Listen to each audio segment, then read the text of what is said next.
सच कहें तो हमारी सबसे बड़ी जंग दुनिया से नहीं बल्कि अपने ही दिमाग से होती है।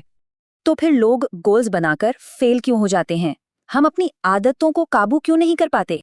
लोग मोटिवेशन को ही अनुशासन मान लेते हैं, जबकि मोटिवेशन सिर्फ एक भावना है और अनुशासन एक पक्का सिस्टम। दरअसल हमारा दिमाग एक कुरुक्षेत्र है। यहाँ बड़े लक्ष्यों और तुरंत मिलने वाले आराम के बीच हमेशा जंग चलती है। विल पावर कोई जादू नहीं, बल्कि एक बैटरी है। दिन भर के हर छोटे फैसले के साथ ये खत्म होती जाती है। इसे ही डिसीजन फटीग कहते हैं। थकने के बाद हमारा दिमाग सिर्फ शॉर्टकट और आसान रास्ते ही ढूंढना चाहता है। इसीलिए कामयाब लोग सिर्फ विल पावर पर निर्भर नहीं रहते, वो ऐसे सिस्टम बनाते हैं जो भटकाव को ही मिटा दे।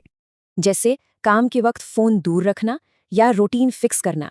ये छोटे बदलाव बहुत दिमागी ऊर्जा बचाते हैं। लेकिन कोई भी बदलाव तब तक मुमकिन नहीं जब तक अंदर से हमारी सेल्फ इमेज या खुद की पहचान कमजोर है। दिमाग एक रेडियो स्टेशन जैसा है। विचार और भावनाएं उसकी फ्रीक्वेंसी हैं। सही चैनल चुनना हमारे ही हाथ में है। भावनाओं पर काबू पाने का सबसे बेहतरीन तरीका है तुरंत रिएक्ट करने से बचें। कुछ पल रुकें और फिर सोचें। हर आदत ट्रिगर, एक्शन और रिवॉर्ड के लूप पर चलती है, और यही लूप बुरे बर्ताव को पक्का करता है। इस चक्र को तोड़ने का बस एक ही रास्ता है, अपने ट्रिगर को पहचानना और जानबूझकर एक नया एक्शन चुनना। रातों रात बड़े बदलाव सिर्फ थकान लाते हैं। इसके बजाय रोज की छोटी छोटी जीतें दिमाग को बिल्कुल सही दिशा देती हैं। टालमटोल करना कोई आलस नहीं है, बल्कि यह मुश्किल कामों के डर से बचने का एक दिमागी डिफेंस मैकेनिज्म है। दिमाग अनिश्चितता से डरता है, इसलिए पूरी तरह तैयार होने का इंतजार किए बिना ही काम शुरू कर देना चाहिए। सिर्फ 5 मिनट काम करने की कोशिश इस रुकावट को तोड़ती है और अक्सर गहरे फोकस में बदल जाती है।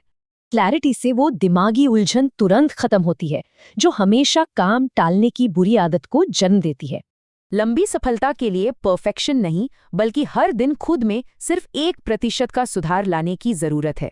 यही छोटे और अनुशासित कदम समय के साथ जुड़कर एक नई पहचान और बिल्कुल अलग जीवन का निर्माण करते हैं। अंततः अनुशासन कोई भारी बोझ नहीं है, बल्कि सच्ची आज़ादी और सफलता हासिल करने का सबसे पक्का रास्ता है। सवाल बस इतना है, अनुशासन का अस्थायी दर्द चुना जाए या फिर जीवन भर साथ रहने वाला पछतावे का दर्द।